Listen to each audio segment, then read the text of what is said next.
el tema que es estructura terciaria o plegado local. ¿Okay? Vimos ya estructura primaria y su ejemplo que era la insulina.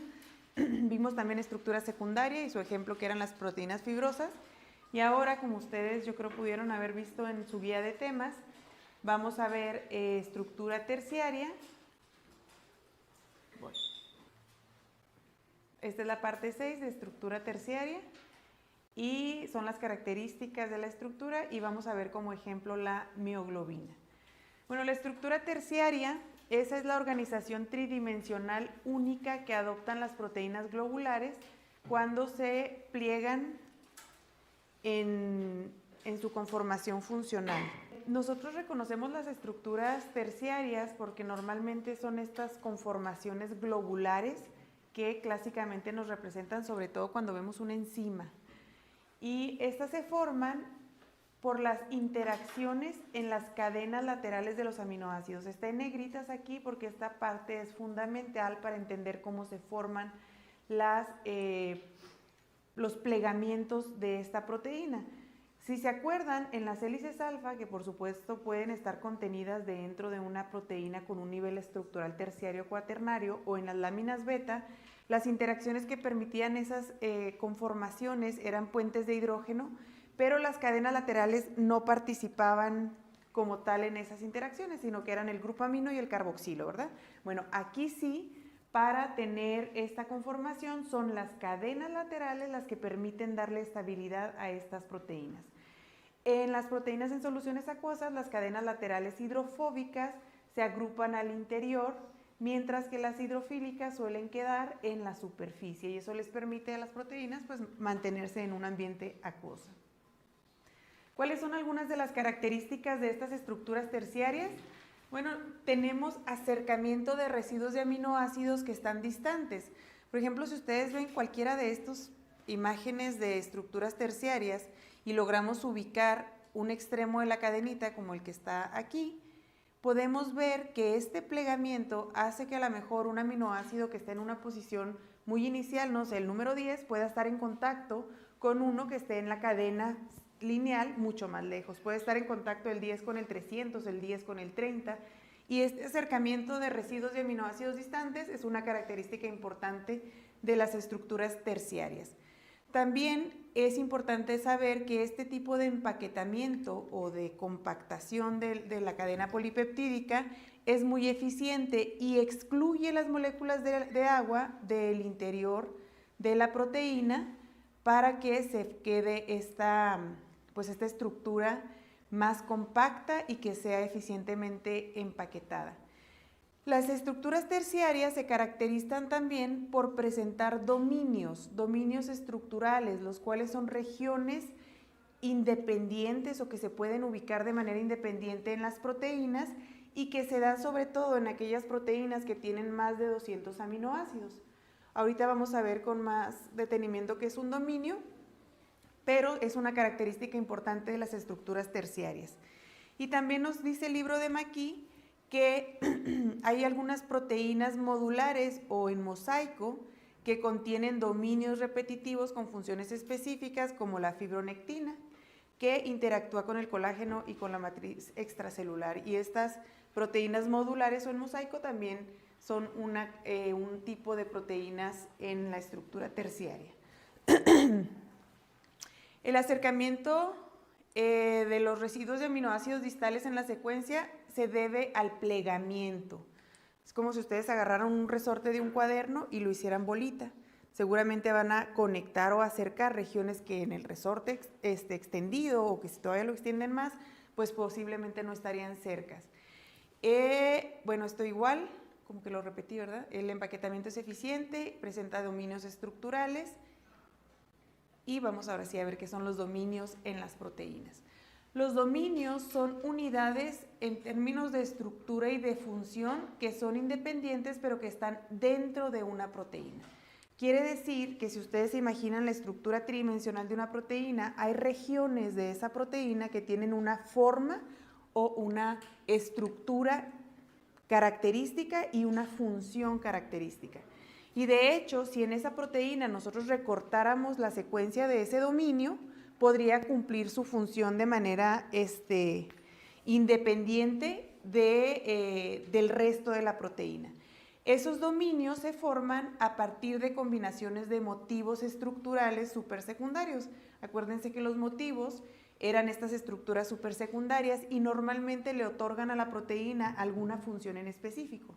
Por ejemplo, yo creo que ustedes han escuchado de proteínas que tienen dominios de unión a DNA.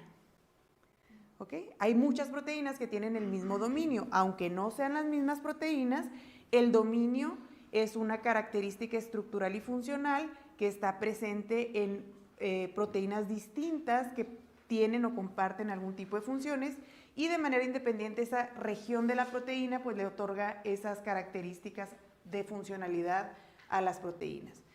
Cada dominio puede plegarse de manera independiente y tener una función específica. Por ejemplo, la unión de iones, como aquí en el ejemplo de este dominio que es la mano EF, que es un dominio que presentan varias proteínas y que permite la unión a calcio, o también para tener unión a otros ligandos en específico, por ejemplo al ATP, puede ser así alguno de los ejemplos de dominios específicos para unión a ATP. Y luego estos pliegues estructurales, los pliegues estructurales que también permiten la unión de los dominios, pueden clasificarse como o pueden ser ejemplos de ellos los pliegues Rossmann, que permiten la unión a nucleótidos, o los pliegues de las globinas, que son característicos de las proteínas transportadoras de oxígeno. Los pliegues son también regiones de la proteína que permiten que se conecten, digamos, dos dominios o dos regiones diferentes de la misma proteína. Y los tipos de dominios estructurales según su organización, pues aquí están y corresponden con las estructuras en alfa hélice o en lámina beta, y pues tenemos combinaciones o tenemos la presencia de puras hélices alfa, de láminas beta, alternadas alfas y beta, o láminas beta con hélices alfa proyectadas desde la estructura. Entonces estos tipos de dominios estructurales se presentan en una serie de estructuras características de un número de proteínas, y aquí el libro de Maquis nos pone diferentes ejemplos. Aquí está, les decía ahorita, la mano EF, que son dos hélices, una hélice denominada E y una hélice denominada F, cuya función es unir calcio. La cremallera de leucina o el zíper de leucina, también es un dominio característico que sirve para la unión de DNA. El barril beta, que ustedes mismos me decían que era un tipo de dominio que se presentaba en las proteínas de los poros de la membrana. Acá está, no alcanzo a ver. Este es un dominio de unión a ATP de la exoquinasa. Y, ¿me lees el último, César? Motivo de unión a zinc alfa beta. Ok, este es un motivo de unión a zinc. Tenemos una hélice alfa, beta y aquí está el zinc. Entonces, dominios, partes de las proteínas con estructura y función independiente dentro de esa proteína. Y ahorita que veamos cómo se va conformando esta estructura tridimensional, podremos entender un poquito más cómo es que se dan estos dominios. Bueno, habíamos dicho que las cadenas laterales son las que permiten que se dé este plegamiento o este empaquetamiento y que se forme la llamada conformación nativa de una proteína. Y las cadenas laterales pueden interactuar en diferentes formas para dar esa estructura, y estas son las principales formas en las que pueden interactuar las cadenas laterales. ¿Y de qué va a depender? Pues del tipo de aminoácido. Entonces hay interacciones hidrófobas, interacciones electrostáticas, puentes de hidrógeno, enlaces covalentes, que estamos hablando específicamente del puente disulfuro, y hay también organización gracias a la hidratación y a la capa de agua estructurada que se forma hacia afuera de las proteínas. Si nosotros vemos eso en una estructura tridimensional, este es como que un tipo de imagen clásica que nos habla de las interacciones que mantienen las estructuras terciarias. Vean ustedes cómo este es el inicio de la cadenita y acá está el final, y nos permite acercar aminoácidos que no necesariamente están unos cercanos de otros. Por ejemplo, podemos decir que aquí puede haber acercamiento, y el tipo de interacciones pues aquí están señaladas y ahorita las vamos a ver una por una, ¿ok? Aquí hay interacciones hidrófobas que se dan, por supuesto, entre aminoácidos que son insolubles en agua. Acá hay otra interacción hidrófoba, aquí hay puentes disulfuro, también aquí hay puentes de hidrógeno, aquí hay puentes de hidrógeno, aquí hay puentes salinos que también se llaman como interacciones electrostáticas o interacciones iónicas que se dan entre cargas diferentes, y a través de todas estas es que se da la conformación final de una proteína. ¿Qué tiene de importancia médica esto? Y sobre todo en las enfermedades que se derivan por cambios o por mutaciones en los aminoácidos. Pues bueno, imagínense que esta es una enzima y que su sitio activo tiene aquí sí o sí la necesidad de estos dos enlaces disulfuro. Si en una mutación se pierde una cisteína de aquí, este no se va a mantener en la misma estructura, y acuérdense que los sitios activos pues son o tienen cierto nivel de complementariedad y especificidad por su sustrato. Si se pierde la forma, también se puede perder la función. Entonces, el cambio en los aminoácidos en una cadena polipeptídica trae consecuencias a nivel estructural, no solo en la estructura secundaria, sino también, por supuesto, en la estructura terciaria y en la estructura cuaternaria. ¿Dudas de estas?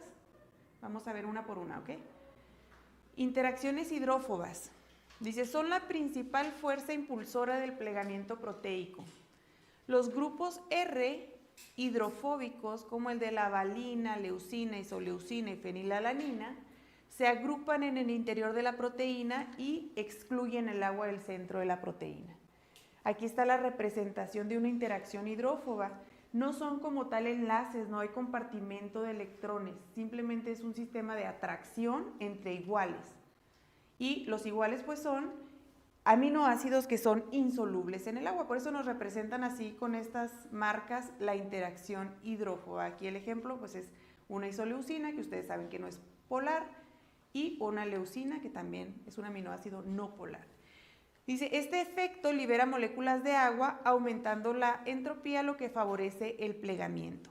Y ejemplos así de aplicación médica de estas interacciones, dice, en la hemoglobina, las interacciones hidrófobas mantienen el grupo hemo en el centro de la proteína, permitiendo el transporte de oxígeno. Entonces, son importantísimas estas interacciones para poder darle la forma y la función a las proteínas. Y luego viene un ejemplo de una enfermedad que se llama fibrosis quística, la vamos a revisar también más adelante, en donde hay una mutación que provoca la alteración de la estabilidad de esta proteína debido a cambios en las interacciones hidrofóbicas. Entonces tenemos implicaciones tanto en condiciones fisiológicas como el transporte de oxígeno, pero también algunas patologías tienen su origen en la incapacidad del buen plegamiento de una proteína por deficiencias en la interacción hidrófoba. ¿Okay? Interacciones electrostáticas. Aquí les voy a decir los sinónimos porque lo van a encontrar referido de diferentes maneras en la bibliografía. Interacción electrostática, puente salino o interacciones iónicas, cualquiera de las tres, eso es lo mismo. Y la característica de estos puentes salinos o interacciones electrostáticas es que se da entre grupos o cadenas laterales que tienen carga opuesta. Estas interacciones son más fuertes en regiones internas donde el agua está excluida, y también existen interacciones ion-dipolo y dipolo-dipolo que contribuyen a esta estabilidad proteica. Aquí en esta imagen del libro de Ferriel a la derecha nos ponen el ejemplo clásico de una interacción iónica que se da entre un aminoácido ácido, que es el aspartato, o puede ser el glutamato, que acuérdense que los aminoácidos ácidos tienen carga negativa, pH fisiológico, y los aminoácidos básicos como la lisina, su cadena lateral, tiene carga positiva, pH fisiológico, y entonces hay una atracción de cargas entre estas dos regiones de las cadenas laterales y se forma esta interacción. Tampoco es un enlace iónico, ¿ok? Es una interacción y no hay compartimento como tal de electrones. Y aquí otra vez ejemplos, dice, en la mioglobina los puentes salinos ayudan a mantener la estabilidad del plegamiento en medios con variación de pH. Y en enfermedades neurodegenerativas como el Alzheimer y Parkinson, la alteración de interacciones electrostáticas puede favorecer a la agregación de proteínas patológicas. No, ¿ese es un enlace fuerte o débil? No es bueno, los enlaces los podemos clasificar como fuertes o débiles, pero son subjetivos y más bien los podemos comparar con otros enlaces, ¿verdad? Si lo comparas con un enlace covalente, este es más débil. Si lo comparas con un puente de hidrógeno, este es más fuerte. ¿Ok? Gracias. Ajá. Pero sí se pueden romper. Ahorita vamos a ver cómo es que se pueden romper estos, ¿ok?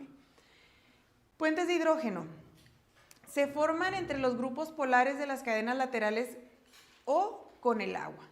Dice, ejemplo de la formación de un puente de hidrógeno en proteínas, dice, entre los oxígenos de los carbonilos y los hidrógenos de los grupos aminos, como está aquí entre el glutamato y la serina. Entre los oxígenos de un aminoácido y el hidrógeno de otro aminoácido, o puede ser un grupo amino, ¿verdad? Entre residuos de serina, treonina, tirosina y moléculas de agua también se puede dar este puente de hidrógeno.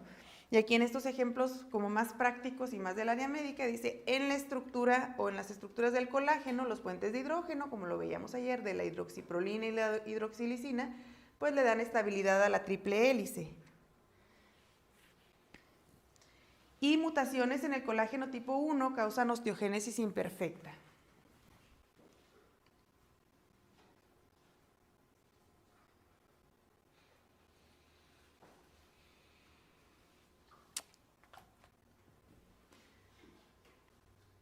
Llevamos 3, ¿verdad? Llevamos interacción hidrófoba, puente salino, puente de hidrógeno. Este es el cuarto, el puente disulfuro, y este ya lo revisamos. Acuérdense que el puente disulfuro se da siempre entre los residuos de la cisteína mediante la oxidación de sus grupos sulfidrilo o sus grupos tiol que permiten un enlace covalente. Y ahí sí me pregunta si este es muy fuerte. Este sí es un enlace muy fuerte porque ahí sí hay compartimento de electrones. Y estos dan estabilidad extra a las proteínas extracelulares protegiéndolas de cambios ambientales. Ejemplos, pues en la insulina hay puentes disulfuro, ¿se acuerdan? Que había los que permitían la unión de la cadena A y la cadena B. Bueno, las queratinas también, como lo veíamos ayer, tienen puentes disulfuro que le dan rigidez y resistencia. Y alteraciones en los puentes disulfuro pueden llevar a enfermedades como la epidermólisis bulosa, afectando la resistencia de la piel. Entonces también, claro que hay enfermedades asociadas a un incorrecto, a un no correcto formación de este tipo de enlaces. Y se van a ustedes estar fijando que conforme va avanzando la clase y conforme más conozcan de las estructuras y de la bioquímica, prácticamente cada cosa que estudiemos puede tener una implicación patológica. Por eso es tan importante para ustedes que puedan conocer el fundamento o las bases moleculares de nuestra célula para que puedan posteriormente interpretar las enfermedades desde una base meramente básica o bioquímica. ¿Qué más permite que la estructura terciaria se quede en esta forma compacta y en esta forma o en este arreglo tan eficiente? Pues lo que se llama hidratación y capa de agua estructurada. ¿A qué se refiere con eso? Dice, el agua estructurada estabiliza la proteína formando una capa dinámica de hidratación. Vean ustedes estas moléculas que representan en los puntitos rojos la capa de agua que rodea a la proteína por afuera y que le da el mantenimiento de las propiedades, incluyendo la flexibilidad, porque las proteínas sí tienen movimiento. Se ve, por ejemplo, en las enzimas. Este es un ejemplo de la hexoquinasa, me parece, que recibe a la molécula de glucosa para fosforilarla y tiene este movimiento de flexibilidad. Bueno, el acomodo de las moléculas de agua por afuera, que por supuesto están teniendo contacto con aminoácidos polares del exterior de la proteína, le permite tener esa flexibilidad. Por lo tanto, también la forma en la que el agua recubre a la proteína es una forma importante para mantener la estructura terciaria. Y aquí el ejemplo que nos pone es otro, es el de la lisosima. Dice, las moléculas de agua facilitan el acceso de los sustratos a los sitios activos. Y luego en las enfermedades como la anemia falciforme, la hidratación alterada puede afectar la función de la hemoglobina mutada porque pues pierde, como es una hemoglobina que no tiene una conformación normal, pues pierde la función al estar hidratada de manera diferente. ¿Dudas de estos? ¿De cómo se forman cada uno? ¿Me los repiten cuáles son? Puente de hidrógeno. Interacciones iónicas. Puentes estáticas. Ajá, puentes. Sí. Ok, muy bien. Ahora vamos a ver cómo se pliegan las proteínas y aquí es donde quizá nos quede un poquito más claro lo de los dominios. El plegamiento de las proteínas es el proceso mediante el cual una cadena lineal de aminoácidos adquiere la estructura tridimensional funcional y se convierte en lo que nosotros llamamos como una proteína nativa, que ya es la que tiene su función, ¿ok? Y esto ocurre obviamente pues cuando la proteína va saliendo del ribosoma y ocurre obviamente dentro de las células, segundos o minutos, y en cuestión de segundos o minutos y sigue rutas ordenadas y no aleatorias. ¿Qué quiere decir esto? La forma en la que se pliega la proteína es una forma que no se deja al azar, sino que acuérdense que participan proteínas como las chaperonas y chaperoninas que van coordinando que se vaya formando la proteína como se debe de formar. Evidentemente, quien comanda cómo se forma, pues es la secuencia de aminoácidos. Pero si nosotros no tenemos mutaciones en ninguna de estas secuencias, quiere decir que todos los genes que produzcamos igual y que transcribamos igual y que traduzcamos igual, tienen que dar la misma conformación tridimensional. También hay alteraciones o defectos en los plegamientos incorrectos de las proteínas que dan orígenes a algunas enfermedades. Lo vamos a revisar ahorita. Y el orden en el cual se van dando estos plegamientos es pues muy sencillo en esta imagen. Primero se forma la cadenita polipeptídica saliendo del ribosoma y luego se dan las estructuras secundarias, aquí están las alfas hélices y las láminas beta. Posteriormente se empaquetan los dominios, entonces son regiones independientes de la proteína, estos dominios aquí según la imagen son iguales y si yo recortara aquí estos dos dominios, los dos tendrían de todas maneras su misma forma y su misma función, ¿ok? Y ya para empaquetar finalmente la estructura terciaria, pues los dominios se compactan ahora sí más y empiezan a interactuar más cadenas laterales para darnos finalmente el monómero final de la proteína que ya tiene su función específica.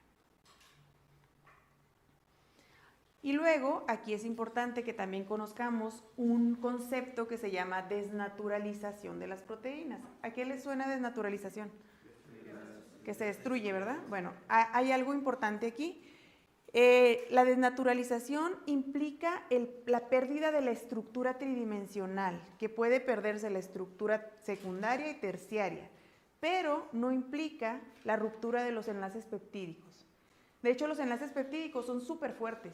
Entonces, cuando nosotros hablamos de desnaturalización, como lo ven en la imagen de aquí, más bien estamos hablando de un desplegamiento. ¿Que es importante? Pues sí es importante, porque si la proteína pierde la forma o se despliega, seguramente también va a perder su función. ¿Eso tiene también relación con lo de las citonas y el desempaquetamiento de ADN? ¿En qué sentido? De que está condensado y luego... ¿Qué era? Cuando estaban empaquetaditos y luego se abrían para que se leyeran. Sí, nada más que acuérdate que aquí estamos hablando de proteínas y allá estamos hablando... Es lo que pregunta, ¿eso no sería proteína, no? Porque los empaquetan, lo que los hacen. No, no necesariamente. Aquí estamos hablando de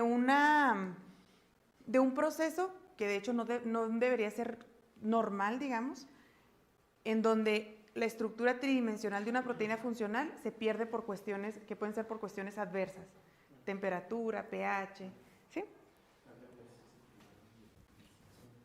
Y lo que sí es importante es que ustedes sí tengan claro que no se van a separar los aminoácidos y que el enlace peptídico es un enlace muy fuerte. No se rompe con los factores que normalmente desestabilizan la estructura terciaria de una proteína. Para romper un enlace peptídico, ¿qué necesito? Necesitaría poner mucho, mucho calor y un pH bien extremo. Y así, quién sabe todavía si todos se rompan. ¿Cuál es la forma en la que se rompen los enlaces peptídicos? Y todos la tenemos, porque cuando comemos proteínas... Las enzimas. Okay. Mecanismos enzimáticos sí o sí necesitamos para romper enlaces peptídicos. Muy bien. Entonces la desnaturalización solo es el desplegamiento de esa proteína. Y aquí están los agentes desnaturalizantes y aquí quiero que pongamos un poquito de atención. Porque si yo quiero pensar cómo se desnaturaliza una proteína, pues tengo precisamente que ver que lo que se va a romper es cualquiera de estos enlaces que están aquí. ¿Ok? Entonces hay diversos factores que pueden romper algunos de estos enlaces. y esto es lo que está explicado en estos puntos y que sí es importante. La temperatura alta. La temperatura alta lo que hace es aumentar el movimiento de las moléculas. Y cuando yo aumento el movimiento de las moléculas, los enlaces o las interacciones que no están fuertes o que no son covalentes se rompen. Principalmente, ¿cuál? Los puentes de hidrógeno. ¿Sí? Entonces, el puente de hidrógeno se rompe facilísimo con el calor. ¿Y en dónde participa el puente de hidrógeno? Pues en las láminas alfa, perdón, en las cadenas alfa, en las hélices alfa, perdón, en las láminas beta y también en darle soporte a la proteína a través de las cadenas laterales, pues es una forma de desnaturalizarla. Ejemplo del día a día de desnaturalizar una proteína con calor, ustedes ven un huevo crudo y luego el huevo crudo tiene la clara transparente, porque esa es la característica de la estructura tridimensional de las proteínas del huevo, que bajo su forma normal, pues dan no quiero decir fenotipo, sino una característica física que corresponde a lo que nosotros normalmente vemos en un huevo crudo, que es la clara transparente o amarillenta, ¿no? ¿Qué pasa cuando lo ponen en el sartén? ¿De qué color se pone? Se pone blanco porque es la consecuencia de haber modificado por el calor la estructura de las proteínas. Entonces cambio la estructura y también visiblemente lo puedo ver. Aquí voy a aprovechar para decir que también el movimiento puede, al igual que en la temperatura, pero el movimiento físico también puede desnaturalizar proteínas. Y pues también cuando ustedes separan la clara del huevo para hacer un batido o para un chile relleno, ¿cómo? El movimiento y el hecho de que se esté mezclando ahí cambia la estructura de la proteína y por lo tanto también cambia la función. Espérenme porque es demasiada insistencia en esta llamada.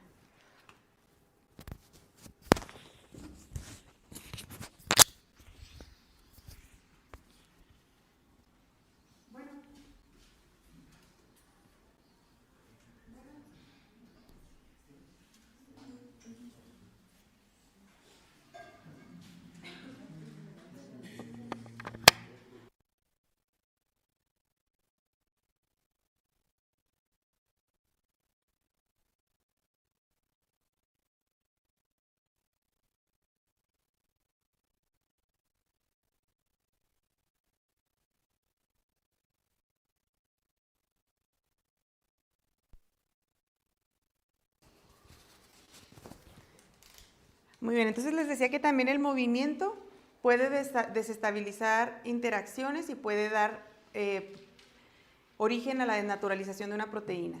Luego acá viene urea y solventes orgánicos. Lo que hacen es romper enlaces de hidrógeno y también aquí me falta agregar, los solventes orgánicos lo que hacen es desestabilizar las interacciones hidrófobas. Acuérdense que los aminoácidos hidrófobos se fueron al centro de la proteína para protegerse del agua. Si yo cambio el solvente y en lugar de agua es algo que es no polar, como un solvente orgánico, como el cloroformo, entonces los aminoácidos que se estaban escondiendo del agua ya no tienen necesidad de estar ahí adentro y pueden salir. Y los que estaban afuera, que eran compatibles con el agua, ahora van a querer esconderse del solvente orgánico. Entonces eso también va a cambiar la conformación de la proteína. Ácidos y bases fuertes. Estos alteran, como ya lo vimos al inicio, las cargas de los grupos funcionales. Imagínense una interacción electrostática. Voy a devolverme acá la diapo de la electrostática. Si yo cambio el pH con un ácido o con una base, seguramente voy a poder modificar las cargas de estas cadenas laterales. Y si un positivo con un negativo estaban haciendo una interacción y yo quito una de las cargas, pues esa interacción se va a perder. También aquí es importante mencionarles que sobre estas interacciones hay metales pesados que pueden romper esas interacciones. Por ejemplo, una intoxicación con plomo. El plomo, si se acuerdan, o cualquier metal pesado, tienen cargas pero fuertísimas. Entonces, si esta que es una interacción, digamos, no tan fuerte, y yo le pongo acá enseguida un plomo con una carga más 2 así súper fuerte, ¿con quién cree que se va a ir el carboxilo? ¿Con el amino o con el plomo? Con el plomo. Entonces, también hay enfermedades asociadas o intoxicaciones por plomo que tienen que ver con la ocupación de sitios o de de mecanismos de la estructura de una proteína que se daba gracias a las cargas de los aminoácidos, pero que se interrumpe por la presencia de metales pesados que tienen cargas más fuertes que los que tienen los aminoácidos. Otro ejemplo, los detergentes. Los detergentes también rompen interacciones hidrófobas, porque los detergentes, acuérdense que tienen la característica de ser anfipáticos. Quiere decir que ellos tienen una región polar y una región no polar. Los detergentes que usamos para lavar trastes, para lavar ropa, esa es su función, poder disolver las moléculas insolubles en el agua en la que estamos tallando la ropa o los trastes. Y aquí igual, si yo le pongo un detergente, y lo pueden hacer si quieren ustedes con el experimento del huevo, ponen el jabón en el huevo, obviamente también van a poder ver un cambio en la estructura de las proteínas porque se rompen estas interacciones hidrófobas. Y al igual que los solventes orgánicos, si yo le estoy poniendo un detergente que tiene una región que ya es compatible con lo que está al centro de la proteína protegiéndose del agua, pues le voy a quitar la necesidad de tener esa conformación de empaquetamiento al centro de los no polares, porque el detergente me va a permitir hacer la mezcla entre lo polar y no polar. ¿Sí? Y aquí está iones de metales pesados, fue lo que les expliqué ahorita con las interacciones electrostáticas. Bueno, aquí está mal, esas interacciones electrostáticas. ¿Y qué más me falta? Bueno, estos son los agentes que pueden llevar a cabo la desnaturalización de una proteína. Normalmente nosotros no estamos tan enfocados a pensar que en nuestro cuerpo ocurren este tipo de desnaturalizaciones, sobre todo decimos, no, pues también el pH, ¿a poco lo vamos a cambiar tan radicalmente? ¿No? Eso como que no es en nuestra lógica, pero hay cambios, por ejemplo, de temperatura que sí conducen a que nosotros tengamos desnaturalización de proteínas. Por eso las fiebres tan altas se tienen que controlar sí o sí, aunque la fiebre sea un mecanismo de defensa que nosotros tenemos para protegernos de otros agentes, pues tiene que haber un límite, porque puede llegar un punto en el que la temperatura tan alta desnaturalice de forma irreversible las proteínas y entonces perdamos funciones importantes que nos están dando nuestras proteínas. ¿Okay? Y hablando de estos plegamientos, vamos a tocar el concepto de lo que son las chaperonas moleculares o las chaperoninas. Y estas pues son proteínas especializadas en facilitar el correcto plegamiento de otras proteínas. Evitan la agregación y el mal plegamiento de polipéptidos recién sintetizados o desnaturalizados, requieren ATP para su función y también se conocen como proteínas de choque térmico, que son las mismas. Aquí en esta que está muy simple, pero resume bien lo que hacen las chaperonas, nos dice que cuando un péptido se va recién sintetizando, entre las chaperonas, que son proteínas que se unen al péptido naciente, y las chaperoninas, que son más bien estructuras grandes como en forma de barril, terminan de darle la conformación tridimensional correcta a una proteína naciente. Pero además, en situaciones de estrés, como está acá, estrés pues puede ser un estrés por temperatura, por cambios de pH, las proteínas ya formadas se pueden desnaturalizar y las chaperonas tienen la función las chaperoninas, de reestructurar la estructura tridimensional y volverlas a ser funcionales. Así no funcionan y así sí funcionan. Entonces, las chaperonas se encargan del plegamiento correcto de las nacientes, pero también del replegamiento de aquellas que se lleguen a desnaturalizar. ¿Cómo actúan las chaperonas? Pues se unen a regiones hidrofóbicas de la proteína en formación, evitando interacciones prematuras incorrectas, mantienen la proteína desplegada hasta que la síntesis se complete, facilitan el plegamiento dentro de la estructura en su forma de jaula, como estas que están acá, son las chaperoninas, y liberan la proteína correctamente plegada para que cumpla su función. Y estas dos imágenes igual son otras formas de visualizar pues la función de las chaperonas y chaperoninas. Aquí a la derecha ustedes ven los ribosomas que están traduciendo a las proteínas. Aquí están las chaperonas, estas en estas estructuras verdes, manteniendo el orden ahí para que ni se plieguen mal ni se plieguen de más, y posteriormente pasan acá a las chaperoninas para darle la forma final a una proteína naciente. O acá, cuando tenemos un daño, aquí ponen el ejemplo del daño oxidativo, hay un desplegamiento o desnaturalización de la proteína y las chaperonas son las que se encargan del replegamiento para volverla a dejar en su forma funcional. ¿Creen que haya enfermedades asociadas con las chaperonas? Sí. ¿Cuáles? ¿Cuáles son los ejemplos clásicos?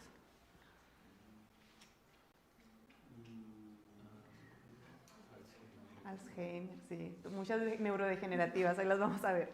Muy bien. Aquí hay dos ejemplos clásicos de las chaperonas y chaperoninas. La proteína de choque térmico 70, que se une a polipéptidos en elongación y evita el plegamiento prematuro.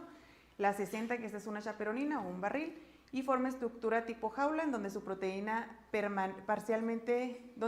parcialmente plegada se estabiliza hasta alcanzar su forma nativa. Esto es otra vez otro ejemplo de cómo representan en los artículos científicos las funciones de las chaperonas y las chaperoninas. Y aquí está la importancia biomédica. Las chaperonas y chaperoninas previenen la formación de agregados proteicos que pueden causar enfermedades neurodegenerativas como el Alzheimer y Parkinson. Se activan en condiciones de estrés celular, como el choque térmico, la hipoxia y la inflamación, y protegen a las proteínas del daño. Entonces, estas obviamente se llaman de choque térmico porque se descubrieron en temperaturas elevadas. Cuando las personas tenían fiebre, veían sus proteínas y decían, ay, hay muchas de estas. Son proteínas que ayudan a responder a las altas temperaturas y les llamaron proteínas de choque térmico. Después, ya que se fueron estudiando más, pues se fueron dando cuenta que tenían más funciones además de responder al estrés y que también participaban en el plegamiento normal de las proteínas recién sintetizadas. Pero bueno, ese es el nombre que llevan por cómo se descubrieron. Y dice, algunas bacterias dependen de las chaperonas para la supervivencia, lo que las convierte en dianas terapéuticas en el desarrollo de antibióticos. Y entonces también nos dice de que son proteínas muy conservadas filogenéticamente porque existen también desde las bacterias. Entonces son mecanismos de respuesta que conservamos desde que éramos procariotes. Sí, las chaperonas son una de las proteínas, hay chaperonas que ayudan a las chaperonas a formarse. Ah, esa es una muy buena pregunta. No sé, pues yo creo que sí. Sí. Sí. ¿Y qué fue primero, el huevo o la gallina? No sé. No, pues sí debe de haber alguien que las ayude a plegarse porque sí tienen estructuras tridimensionales, sobre todo las chaperoninas, pues muy específicas, las de forma de barril. Ahora vamos a abordar dos ejemplos de enfermedades por mal plegamiento proteico. Una de ellas es la enfermedad por amiloides. Los amiloides son agregados de proteínas mal plegadas con una estructura en lámina beta plegada que forma fibrillas insolubles. Aquí en esta imagen de Ferrier viene cómo se van formando esas fibrillas y aquí viene una microfotografía de cómo se ven. ¿Cuál es el problema con estas acumulaciones o con estas fibrillas insolubles? Es que se acumulan en el cerebro y en otros tejidos y cuando nosotros no podemos eliminar o degradar cosas de la célula, pues eso afecta su función y contribuyen a enfermedades neurodegenerativas. En la enfermedad de Alzheimer, aunque muy debatido en los últimos años, la proteína beta amiloide, derivada de la proteína precursora del amiloide, se deposita en placas extracelulares neurotóxicas y se acompaña de ovillos neurofibrolares compuestos por proteínas tau defectuosas. Entonces, este mal plegamiento de las proteínas está implicado en la patogenia del Alzheimer y también del Parkinson, en donde el amiloide está compuesto por la alfa-sinucleína, que se acumula en cuerpos de Lewy y daña las neuronas dopaminérgicas. Dice, las acumulaciones de los amiloides están relacionadas con el envejecimiento. Y aunque la mayoría de los casos no son genéticos, alrededor del 5% sí son cuestiones familiares en el caso del Alzheimer. ¿Okay? Otro ejemplo de cómo las proteínas mal plegadas pueden darnos enfermedades. No sé si ustedes se acuerden, pero casi siempre que nos dicen agentes infecciosos, pensamos en virus, bacterias, hongos, parásitos, pero rara vez, o yo no sé si ustedes habían escuchado, que hay agentes infecciosos que no son organismos vivos, o como los virus que no son vivos, ¿verdad?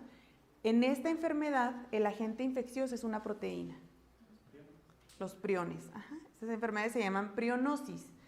Y los priones son proteínas infecciosas que causan enfermedades neurodegenerativas también. Son mortales, llamadas encefalopatías espongiformes transmisibles. Ejemplos clásicos de estos en los humanos es la enfermedad de Creutzfeldt-Jakob y en los animales el Scarpi de las ovejas y la famosísima enfermedad de las vacas locas, que es la encefalopatía espongiforme bovina. ¿Cuál es el mecanismo de infección? Pues nosotros tenemos estas proteínas en forma normal. Acá ustedes ven arriba una proteína priónica normal, que su característica en términos de estructura es presentar alfas hélices. El problema, bueno, esta no es patológica, ¿verdad?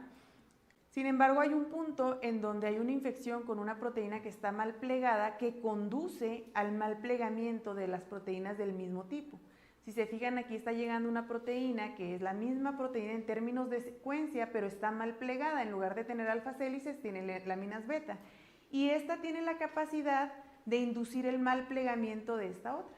Entonces, el comportamiento infeccioso, acuérdense que cuando nosotros tenemos una infección es porque permitimos que lo que nos infectó se reproduzca y se haga en mayor cantidad en nuestro cuerpo. Aquí pasa igual. Esta proteína que llegó infecciosa, ahora son dos, porque ya desdobló y hizo mal el plegamiento de esta, y estas dos agarran otras dos nativas y ahora son 4, y estas 4 van a agarrar 4 y van a ser 8, y de manera exponencial se van cambiando las conformaciones de las proteínas. ¿Y cuál es el problema? Pues si yo cambio la conformación, los mecanismos de eliminación de estas proteínas que no son permanentes en nuestro cerebro no van a funcionar con las que están mal plegadas, y eso va a conducir a que se acumule. Y dijimos ahorita, las proteínas que se tienen que degradar y que no se degradan y se acumulan, dan origen a enfermedades. Y esta es la razón por la cual estas proteínas mal plegadas pues tienen el potencial infeccioso y el potencial de causar estas enfermedades que se conocen como prionisis. Y cosas importantes, no contienen material genético. Y lo que los hace únicos entre los agentes infecciosos. Son incurables y fatales, ya que causan la acumulación de agregados proteicos tóxicos en el cerebro. Y luego ya son, creo, dos diapos nada más, para ver el ejemplo de una estructura terciaria que es la mioglobina. La mioglobina es una proteína clasificada como hemoproteína, y las hemoproteínas son aquellas que tienen al grupo hemo, que el grupo hemo es aquí está la estructura, un anillo tetrapirrólico que permite o que tiene al centro la unión de un hierro y que permite la unión de oxígeno a través de este hierro. ¿En dónde se encuentra? Pues en el músculo, por eso se llama mioglobina, del corazón, en el músculo esquelético. ¿Y cuáles son sus funciones principales?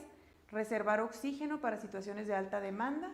Se reconoce, de hecho, que la mioglobina es más una proteína de almacenamiento de oxígeno a comparación de la hemoglobina, que la hemoglobina es de transporte de oxígeno, esta es de almacenamiento, pero también a nivel de la célula muscular permite o facilita el transporte acelerado desde que llega el oxígeno hasta que llegue a la mitocondria, para que en la mitocondria se haga el transporte de electrones hasta su receptor final, que es el oxígeno. Entonces, reserva y transporte, pero la reserva es guardarlas en la célula muscular, y en el transporte no se refiere a que lo va a transportar por todo nuestro cuerpo, sino que en la célula lo va a transportar rápido hacia la mitocondria para que se pueda utilizar.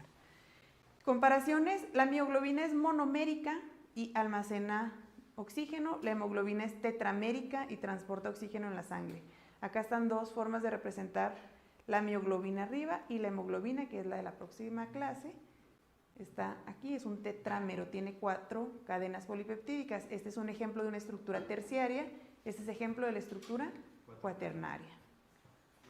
Mande.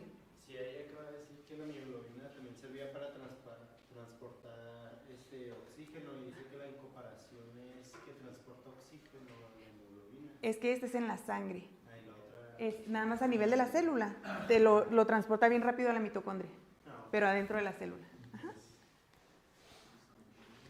Ahora sí su estructura, chicos, dice, es una sola cadena polipeptídica que son similares a las de las subunidades de la hemoglobina.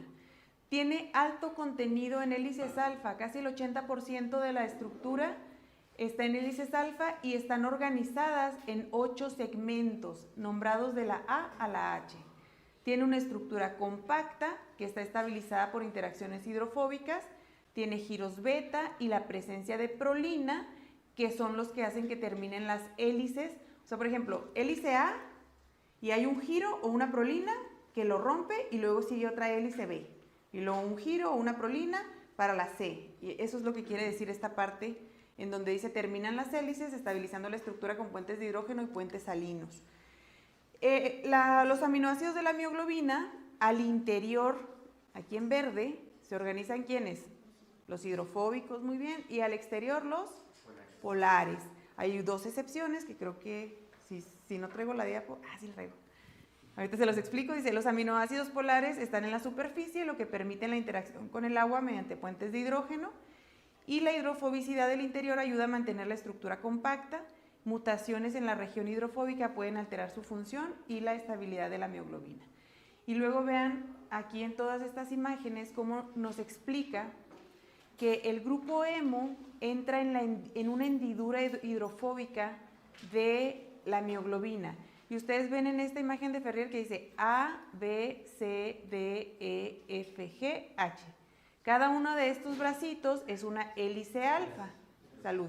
Y lo que decíamos ahorita es que estos loops o presencias de prolina rompían estas hélices alfa y pasaban de una letra a la otra letra. Tienen 8 segmentos en hélices alfa.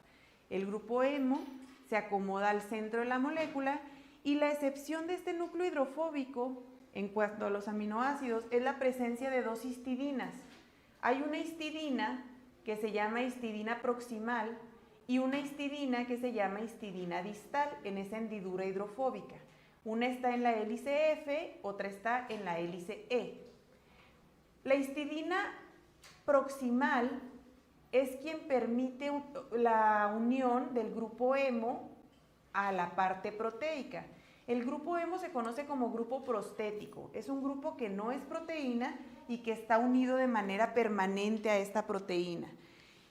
Se une de manera permanente con la histidina proximal. Y la histidina distal tiene la función de ayudar a que el oxígeno, cuando se carga en el hierro del grupo hemo, se estabilice con la cadena polipeptídica. Lo vamos a ver también con más detenimiento en la hemoglobina, pero aquí están resumidas sus características. El hierro permite, miren aquí está este hierro, hacia un lado, la unión con una histidina, a la unión con una histidina acá, es quien lo mantiene unido, y acá este es un oxígeno, este es una O. Este es el de oxígeno diatómico y esta histidina, que es la distal, mantiene así estable la unión del oxígeno. Para eso funcionan esas 2 histidinas. Y ya, ahora sí. ¿Tienen alguna pregunta? Yo tengo una Sí. duda. Cuando la histidina, siempre vamos a hacer la proximal, la F8 y la Sí, distal. siempre. De hecho, esta se llama F8 porque en la cadena F es el aminoácido número 8 y en la cadena E es el 7. Pero si te vas a los números de la cadena completa de toda la hemoglobina, las posiciones son otras, es la 64 y el 93. Si no recortas como por hélice y te vas así todo derecho. Muy bien, gracias. ¿Alguna otra pregunta, chicos? Muy bien.